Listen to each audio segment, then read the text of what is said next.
You're listening to the Jōrni Podcast. Why is it that the people closest to us are sometimes the hardest to truly reach? Stay tuned to find out more in today's episode. Hi, I'm Petra Brunbauer, and with decades of experience with sadness, pain, anxiety, and stress, I finally figured out how to leave all that behind. And this podcast shows you how to break free permanently so you can reclaim your sanity and find the self-esteem and energy to go after the life you desire. With real talk about mental health, holistic healing, and the tough journey of coming out the other end. This is the Jōrni Podcast. Welcome to today's episode. In this episode, we explore how the way we connect with each other in the smallest moments can ripple far beyond the conversation itself. Sometimes it is as simple as showing genuine interest in another person's world that opens the door to connection. Jem Fuller has lived a colorful global life. From barefoot backpacker to senior corporate leader, fire dancer and traditional tattooist, kindergarten teacher to motorcycle courier, masseuse and reflexologist, company director, and recently founding board chair of his charity, the Center of Love. For more than 12 years now, he has run his own executive leadership coaching practice and international retreat company in the Himalaya, Bali, and Australia. He is a dedicated partner and father who loves surfing and meditation. He is the author of the award-winning book, The Art of Conscious Communication, and can be seen delivering his TEDx talks on YouTube. Here is my interview with Jem Fuller.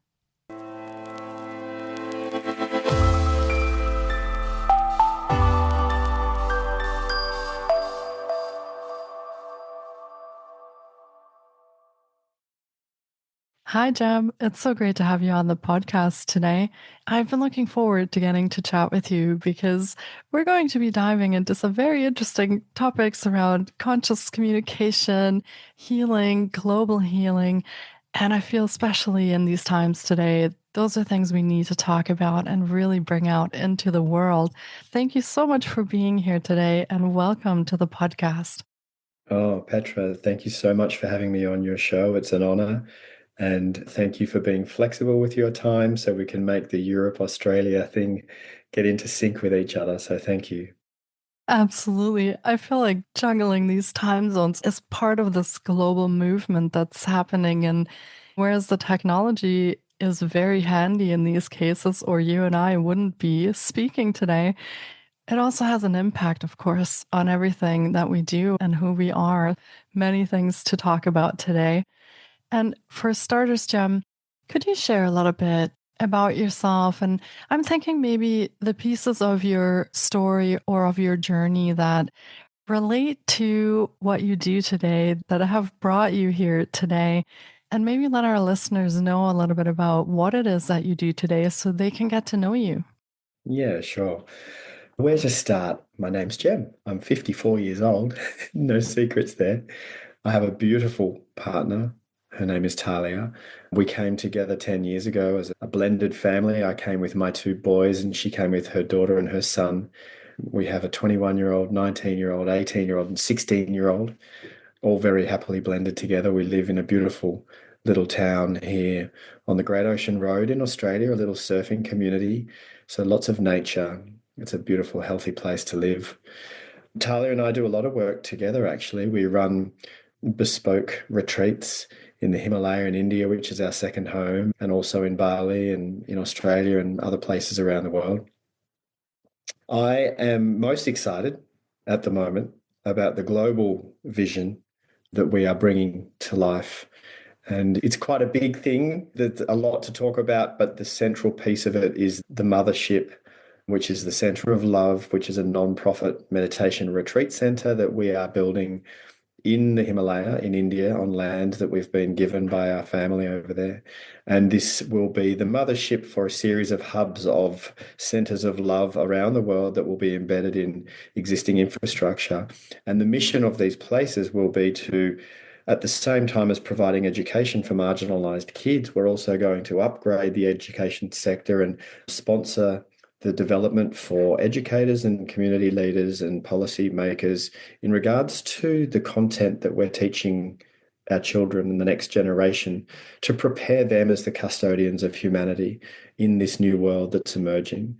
As you're aware, I know also that the next 3 to 5 years and beyond really are hard to comprehend or predict, with the uncertainty and the potential utopian, but also the potential dystopian effects of the emerging AIs that we've built and are building. And I feel very passionate about, I love humanity, and I feel very passionate about doing what we can to equip our children with the human to human relational abilities that will not only help them be relevant and create a sense of meaning in their life, but be prepared enough to be able to be adaptable through the changes and to focus on the parts of humanity that I believe will become even more important, like love and compassion and empathy and self-worth, and then the ability to be open-minded and to see others and all of these kind of things. So that's what I'm passionate about. We're doing that at the moment. The vision has also expanded out to creating pro forma that we can get into other sectors so that we can create systemic change. And by that, I mean helping professionals in the health sector. When, for example, when a doctor goes into a patient's room to let them know that they've got cancer, what is a pro forma or a protocol that the doctor can follow to remind them to be conscious to communicate from a place of love? I want to get into the legal and policy sector as well, hopefully the political sector eventually, and the services sectors.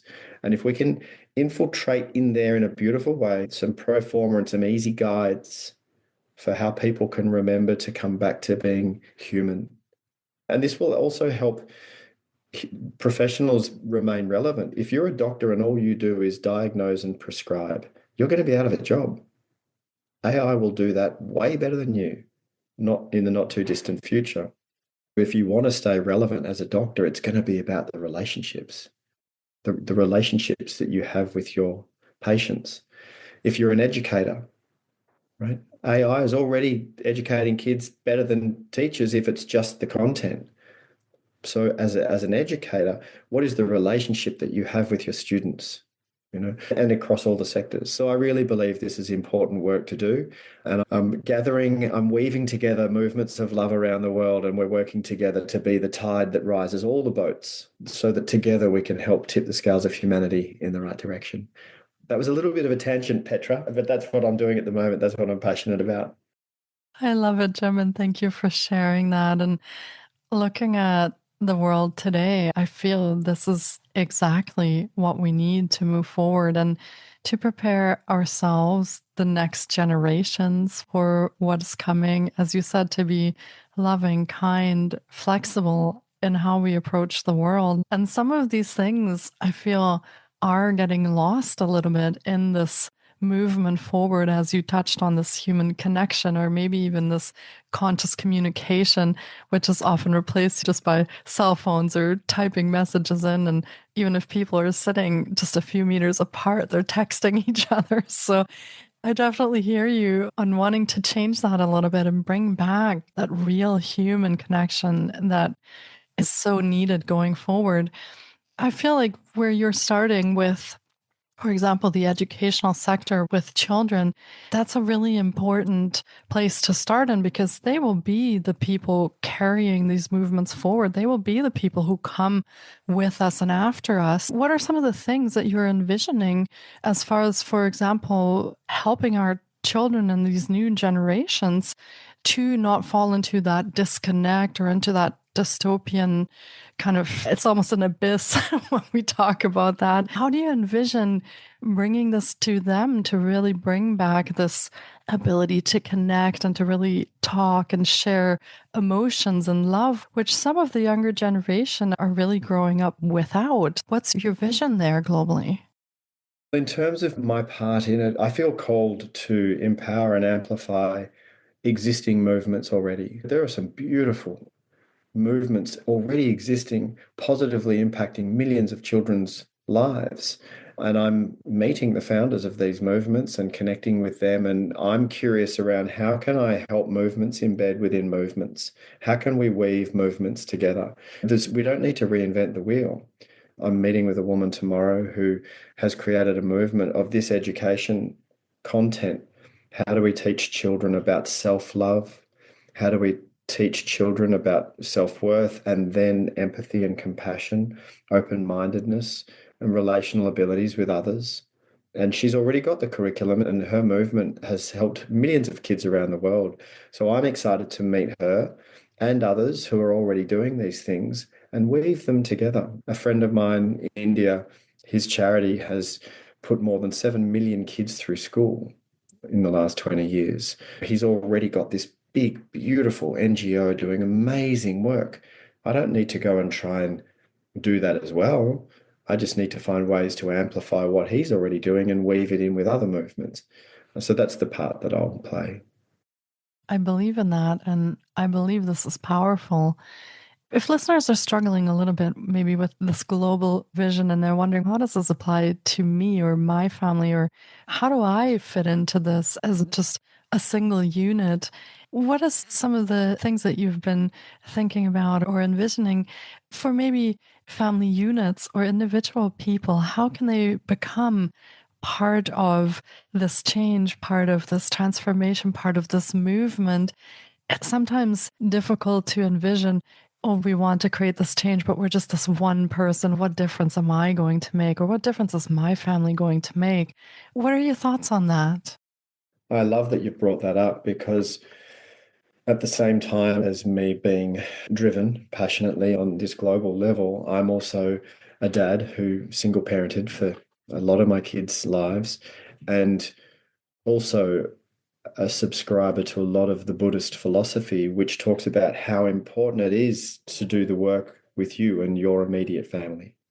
And that is very important, because when enough people do the work on that at that local level, that then we've got real change. And it's interesting. I'll share some stuff about what I've done with my boys that has worked, and some of the stuff that I coach my clients to in terms of their relationships in a sec. But it's interesting. One of my sons said to me the other day, we were talking about recycling trash, rubbish. And he said to me, Dad, I watched this documentary about big industry and how big the impact is, negative impact that they're having on the environment. He said, what difference does it make if I put the plastic in the plastic bin or the glass in the glass bin? He said, what's the point? He almost felt defeated. And I said to him, well, two things. One, if everybody said, what's the point, and nobody did it, then it's never going to get better. But two, and maybe even more importantly, I said, in the moment that you consciously put the plastic in the plastic bin and the glass in the glass bin, when you do the right thing, vibrationally, you feel better about yourself in your life feels better. And so even if that's all it does, is that your relationship with your environment around you is more conscious, and that leads to you feeling better about your life, that's reason enough. So why do the right thing? Because vibrationally and psychologically and emotionally, it helps you experience life in a better way. And he got it. He got that. But in terms of what can we do to help our children, conscious communication, conversation, time with them. And I found with my boys, they're not so distracted by gaming or anything anymore. But when they were in their teenage years, I found the only way I could get through to them when they were distracted by a game was to come in and be interested in what they're doing. Now, I'm not interested in gaming. I never have been. But I would go and sit with them and say, oh, do you mind if I watch? And can you explain to me what you're doing? And where are you in this world? And who are you playing with? And how does it work? I would just be interested in what they were doing. And when I showed interest in their world, they were loving sharing it with me. They were excited that I was actually interested in their world. Whereas the alternative to that as a parent is just creating restrictions and boundaries and going, you're only allowed to game between this time and this time and this much a day, but not showing any interest in what they were into. I found that useful. I also found it really useful to make time to sit with them and be genuinely interested in conversation. It wasn't always easy. Teenagers, and especially teenage boys, go through a period of a few years where all you get out of them is how was your day? And that was okay. And I was respectful of that, but never gave up looking for ways to engage with them in conversation. And I think that was really important. Another little tip, and it might seem obvious, but it's really important, is to encourage growth mindset in our kids rather than fixed mindset. Rather than saying, "Oh, I'm so proud of you, you're really good at that," it's more about, "I'm so proud of how much effort you put into that. I'm so proud of how hard you tried, or your application," or really encouraging that growth mindset. It has a lot to do with it.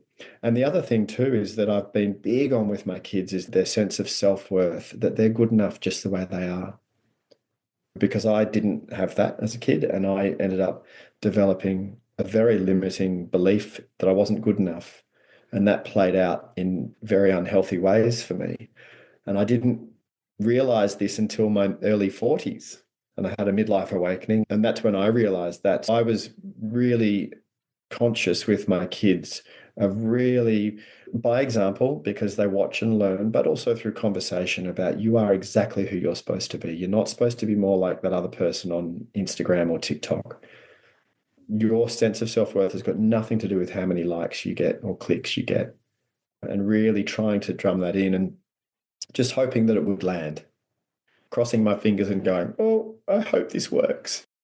Yeah. Wow. And what you're describing sounds to me like this is really applicable to all of our relationships, not just with our children, but also with our partners, parents, siblings, or as professionals with our clients, coworkers, colleagues, because taking an interest in who a person is and trying to communicate with them. These sound like some basic things that would help in any relationship to build a deeper connection, to build more communication and more authenticity. As you said, you're not interested in games, but you are interested in your children who are playing the games. If we apply this to our lives and our relationships, I feel there's so much transformation and change that can happen just through doing these simple things that you were describing doing with your children. So I find that is very globally applicable as well. And of course, when we're talking, as you said, doctors and educators, same, they may not be interested in exactly what their clients are doing or may not understand it, but being interested in the person themselves, in the human being that's sitting in front of them or whom they're educating. So, yeah, Yeah, wow, absolutely. beautiful. And when you talk about healing, if I coached any doctor and sat with them and asked them why they became a doctor in the first place, it wouldn't take long of asking the right questions for them to say, "I wanted to help people with their health." Okay. And then we could start to explore the real benefits of authentic and genuine connection and rapport and care in relationship with someone and how that positively impacts the healing process. And you and I were talking off air about one of the healings that needs to happen for humans is the reconnection, because we've become so disconnected. And the tech, whether it's social media platforms or the algorithmic drive for clickbait and to enrage people and to divide people and set people against each other, or also now with AI becoming more and more prevalent, and people already are starting to love their relationships with their chat GPT because it's always nice to them. And it's super smart, and it tells them all the beautiful things about them, and it's an intelligence that can have a fluid conversation, and people are already starting to disappear into this relationship with their chat GPT at the cost of their connection with humans. Now, I use ChatGPT. I use my ChatGPT every day. It's very helpful. We work together.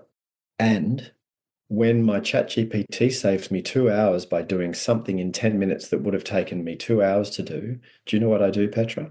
I shut my laptop, I pick up my phone, call someone I love, and say, "Hi, I've got some time on my hands. I just thought I'd ring up and see how you are." Or walk out of the office and walk outside and go into the village and go and find someone in the village and have a cup of tea with them and say, "I've got a spare hour that I didn't have before because I was so busy before, but my AI has just given me some spare time. So I'd love to sit with you and connect." Right? This is healing. And if people are wondering what they can do at their own local level, because not everyone should be out there trying to change the world. But if you want to cultivate your best life, cultivate your relationships. Yeah, absolutely. I love using AI to help me, as you said, free up time that I can then invest into relationships and connections and actually being present for that. It is amazing.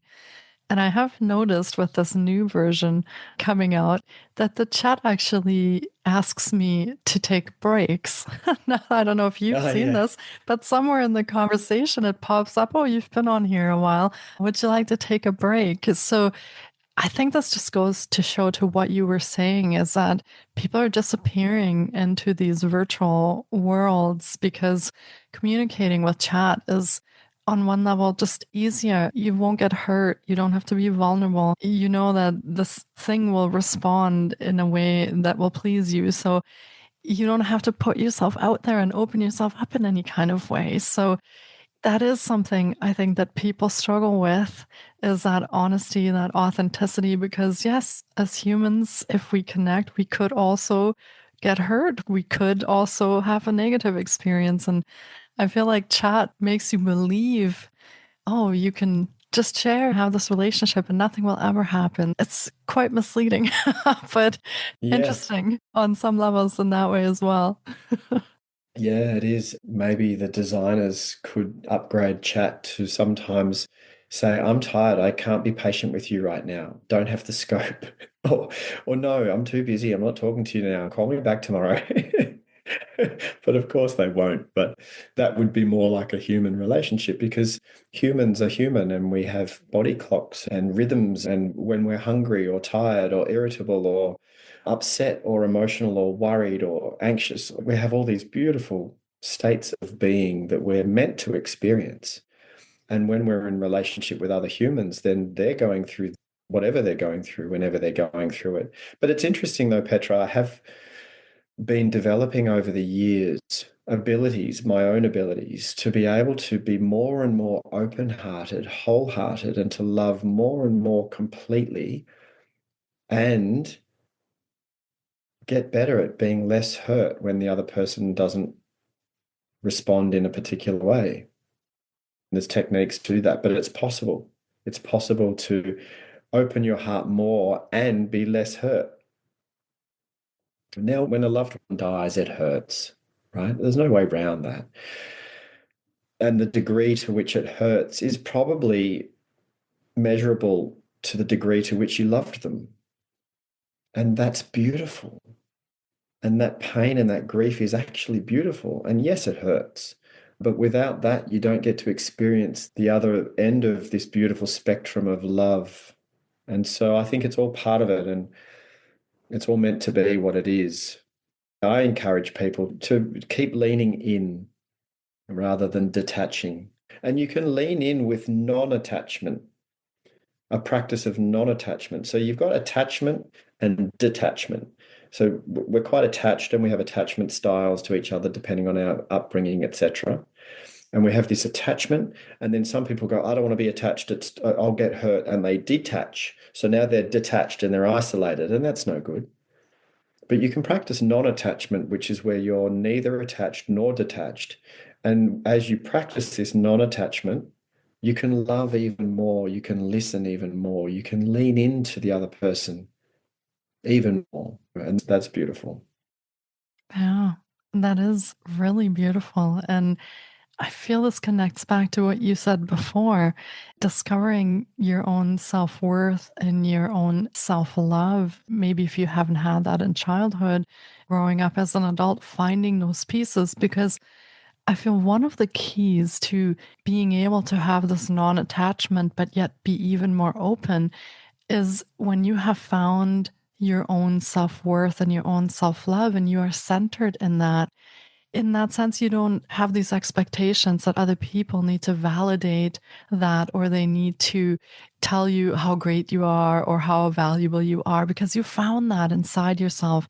And deep inside, you know that is your authenticity, that is your truth. So when you find these pieces of yourself that may have been lost as you were growing up, I feel that being open without being hurt as much becomes a little bit easier. So That I feel connects right back to what you were saying is when we can find these pieces, it does become easier to be open. Yes, there will be times when we do have expectations and we do get hurt. That's life. And as you said, we should experience all those things.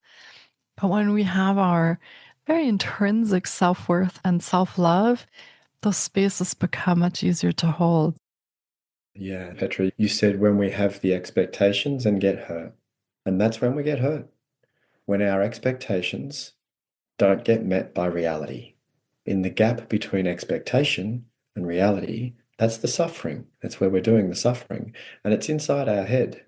It's when you expected someone to respond in a way or to do something or to say something or to be there, or you had an expectation of them and they didn't show up the way you expected them to. And that's when you feel hurt. So another practice I've been working on, and it's a practice, I'll be doing it for the rest of my life, is letting go of my expectations more and more. Now, of course, we still have some. Your husband or your wife said that they'll come and pick you up after a thing and you expect that they'll be there. And when they're not there, you go, what? And then you recalibrate back to reality and you go, oh, they're not here. Okay, that's okay. Apparently they shouldn't be here because they're not. How am I going to get home? I'm sure there's a reason or not. I don't know. We'll see.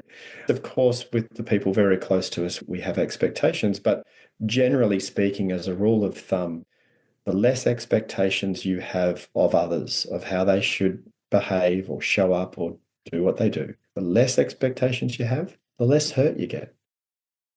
That's a really powerful insight. And I'm going to let that sink in for a moment because I feel like you've just provided a key insight also for our listeners into why maybe very often we are reactive. We feel hurt, we feel not validated, or we feel ignored or isolated, maybe because of our own expectations or what we were putting on other people. Not to say that we should blame anyone or ourselves, but to notice with curiosity, maybe when these things are happening or when we are projecting expectations on people or into different situations. So, yeah, thank you for that. There's a Powerful. beautiful book by a woman called Byron Katie, and it's called Loving What Is. It was written quite some time ago. She's a beautiful woman, very wise. I quite enjoy listening to the audible version of that book because she narrates it and she has a very soothing voice. Loving What Is. And she talks about coming back to reality. And she talks about that gap between expectations and reality. And she says you can fight with reality if you want to, but reality will win only 100% of the time, she says. And we can use this in regards to our own sense of self-worth as well. If you argue with reality, i.e., if you think I should be more like that, or I should be smarter or faster or thinner or better looking or wealthier, or I should be something that I'm not, you're fighting with reality, and reality will always win. But when you come back to reality and go, do you know what? In this moment, right here, right now, not the future. I'm going to endeavor to aspire to be versions of myself in the future. That's fine. But right here in this moment, right now, I am exactly, precisely who I should be, as I should be in this moment. And that is completely enough. It's enough to be me in this moment. I shouldn't be more like him or her.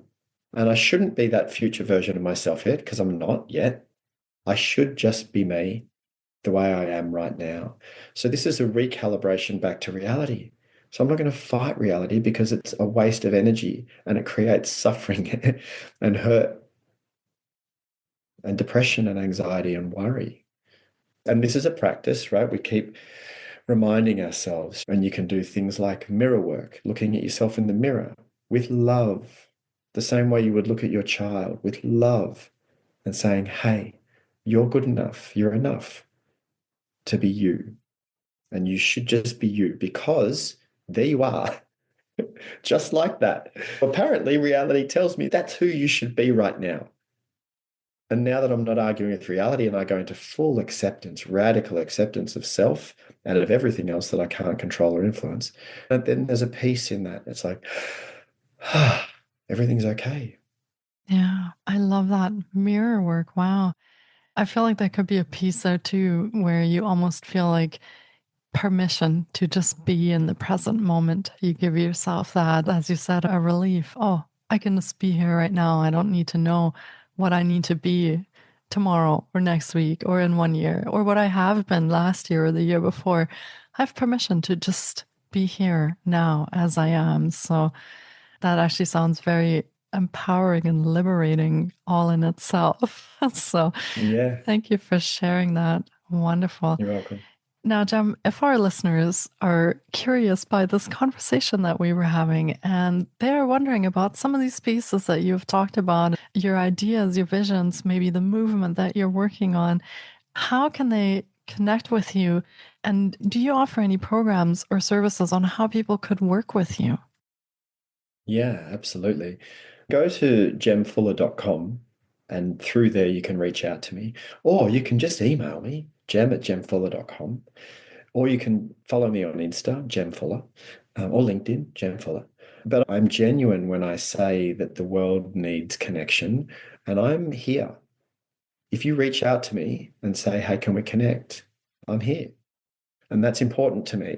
And also in terms of courses, etc., they're all on the website. You can read my book, The Art of Conscious Communication. I've got 2 free ebooks on the site. I've got courses. I would love to offer your listeners free access to my Mindfulness Made Easy meditation course. I don't have the coupon code with me right now. Can we put it in show notes if I get it to you? Yeah. So look in the show notes for the coupon code and you can access my meditation course for free. Yeah. Also, if you're interested, go and have a look at meaningonthemountain.com.au. That's our India Himalaya retreat. Wonderful. Thank you so much for sharing that. And thank you for your so kind and generous offer for our listeners to access your course. And yes, we will link to everything that Jem has been describing in the show notes. So we'll put the links in there, the coupon codes, so you can reach out and you can access the program. And we'll make sure all of that is ready for you and you can access these resources. And as Jem was saying, part of this whole adventure that we call life comes down to human connection, to our human to human interactions. And part of what Jem is bringing to this world and is doing in this lifetime is, of course, growing, fostering, supporting these connections. I just want to thank you, Jem, for being here today, sharing your wisdom with our listeners and the wonderful resources and tips and your ideas and visions that you're cultivating in your own life. I feel these just serve humanity on such a deep, profound level and are bringing change and transformation right from young children into adults across the spectrum, across the world. So thank you really from the bottom of my heart for being here and spending this time with me. Oh, that's lovely. Thanks for having me, Petra. It feels so nice sitting in conversation with you. It's just such a gentle, loving energy. I'm so glad we've connected. The best is yet to come. Absolutely. And I do bring all of this, what you've been sharing forward for our listeners also, and maybe listen back to this episode and pick out some of the nuances of what you were talking about and find pieces of that self-worth, the self-love, how they interact with their children, their families, the environment around them, and really let that sink in what we've been talking about today. I feel there's so much profound wisdom and value in that. It might take some listening back to keep going into that. And I very much look forward to hearing more about your projects and visions going forward. And I'm sure we'll see a lot of things coming there as well. Thank you, Jem, and take really good care of yourself. Thanks, Petra. Thank you so much for taking time out of your day to listen in. If you enjoy the Jōrni Podcast, please support us by subscribing, sharing on social media, and leaving us a review. We appreciate you. And you can find more of The Jōrni on Facebook, Instagram, TikTok, and our website, thejorni.com. Sending you love and courage, and see you next time.